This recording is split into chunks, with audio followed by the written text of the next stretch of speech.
Hey everyone, today I'll be explaining and debunking the Myers-Briggs personality test. Let's start with the history of the test. The Myers-Briggs Type Indicator test is based on research first conducted by Dr. Carl Jung in 1921 concerning human psychology. Hey, you, wake up. Look, I know this doesn't sound like the most interesting thing ever, but bear with me. The Myers-Briggs is a world-famous personality test, and nowadays you can find it everywhere, from schools to businesses, and on the internet, it's the de facto test for classifying personalities, from which has sprung communities and forums dedicated to discussing the test, such as the Myers-Briggs subreddit. Look at that, 20,000 members. This test is more popular than you think. And in response to the test's immense popularity comes hit piece after hit piece. For every article favoring the test, one written to debunk it is published. The validity of this test is hotly debated, so I wanted to see for myself just how accurate this test really is. Here's how I set out to put the Myers-Briggs to the test. I decided to use the most popular online version of the test, 16personalities.com. This version administers the test's 93 questions and accepts a value from 1 to 7 to indicate the agreeability the taker has with the question. A value of 1 means agree, 4 means neutral, and 7 is disagree. I wrote the scale on a sheet of paper for my subjects. I found 3 volunteers who agreed to be recorded. I administered the test orally to each subject individually, submitting the values of their responses directly into 16personalities.com while recording audio for the whole sessions. After completing each test, I read to my subjects what 16personalities.com had to say about their personality types. At least that's what they thought.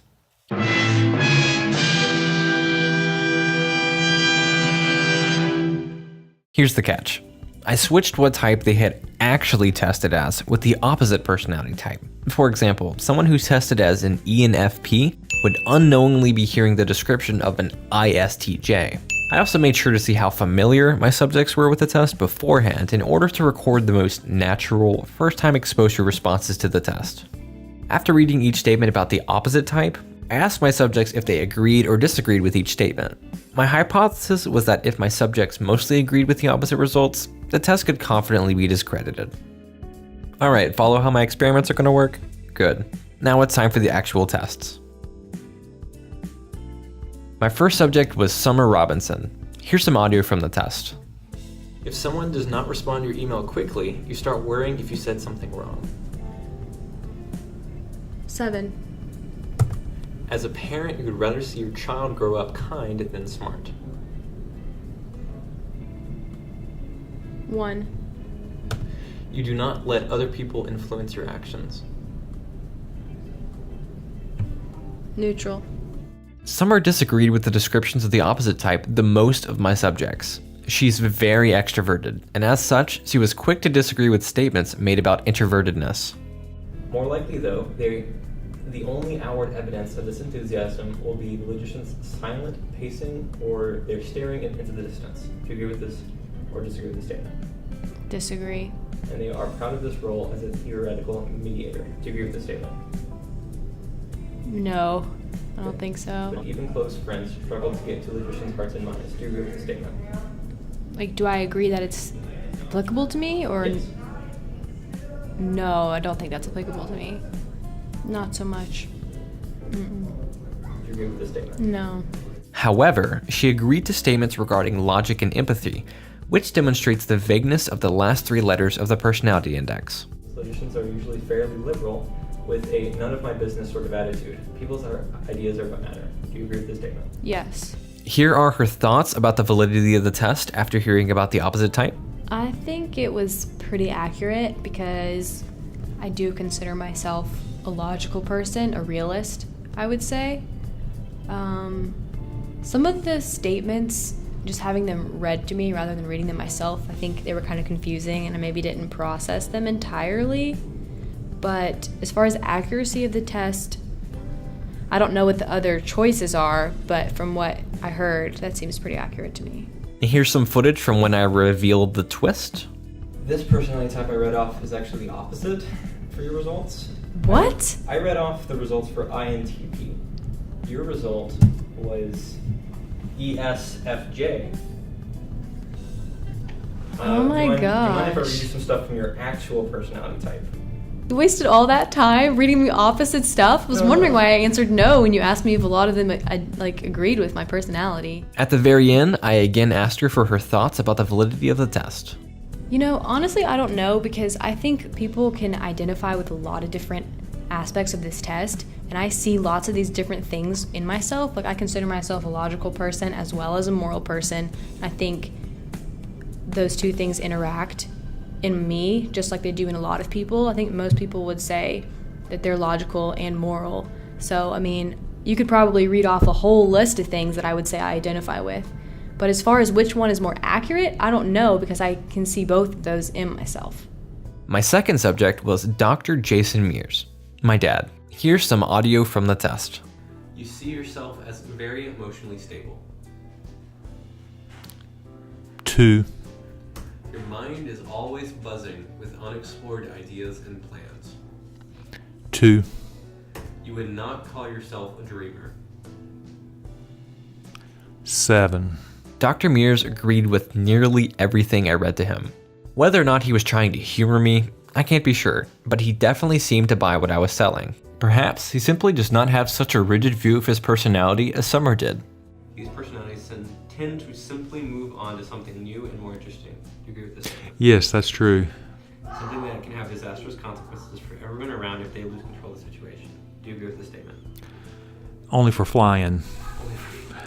This combination of curiosity and hands-on vigor makes people with this personality type excellent mechanics, engineers, graphic designers, and forensic scientists. Do you agree with this statement? And dentist, yes. After reading his opposite type, I asked for his thoughts. I was trying to diagnose the test as we were doing the test. So I'm thinking, okay, I'm constantly trying to figure out what's behind the test. What's the common denominator throughout the test? I was trying to figure it out the whole time. So what did he get wrong and what did he get right?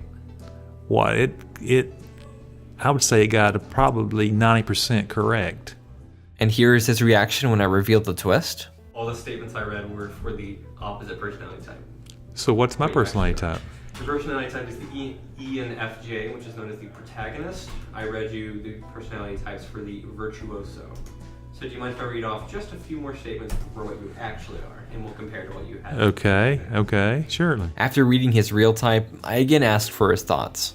So that test, part of it was true on both of those scenarios.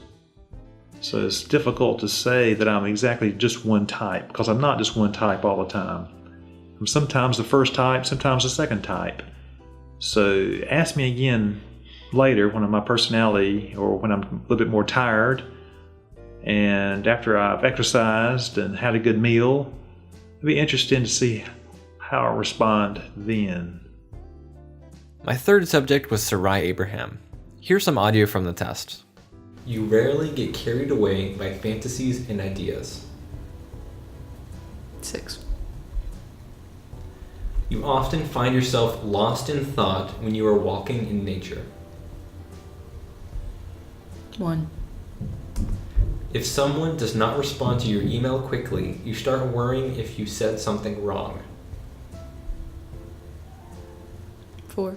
Like Dr. Meares, Sarai agreed to nearly everything I read to her. Can shut down, losing their characteristic charm and creativity in favor of gnashing teeth. Do you agree or disagree? Agree. And are unhappy when they lose. Do you agree or disagree? Agree. Agree. Agree. Agree. Agree.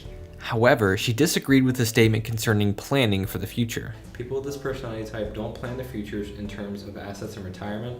Rather, they plan actions and behaviors as contributions to a sense of identity, building a portfolio on experiences, not stocks. Do you agree or disagree with this statement?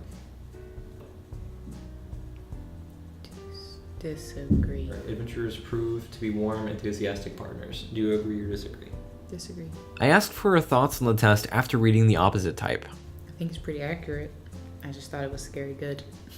It sounded just like me. Did you have any preconceived notions coming into this test? I thought it would be pretty accurate because I've taken other personality tests, just never this one. Here I revealed the twist. I just read off the ISFP personality type, the adventurer. You actually tested as the ENFJ protagonist. So now we're going to read your real personality type. God, I feel stupid. What a twist. After reading what she had actually tested as, I again asked for her thoughts. It was like there were some that really spoke to my character, and then there were others that had some aspects, but I felt like the accurate outweighed the inaccurate, so I was like, agree. And then when you said like that wasn't it, I was like, After hearing both of those, I don't think so. But it's so hard to put people's personalities into a box. You know what I mean? Even though countless people and organizations believe this test is some kind of authority when it comes to classifying personalities, the truth is that the Myers-Briggs is bogus. It's all sciencey sounding jargon that most people don't take the time to really consider critically and just accept it as truth. Also, the test produces the kind of results people want to hear. Everything positive, and not what they really need. There are other statistically supported personality tests out there, such as the Big 5 personality test. But unfortunately, the Myers-Briggs will continue to reign supreme as long as it gives people what they want. That warm, fuzzy feeling that nothing is wrong with them, that they're special, and that they have a test to prove it.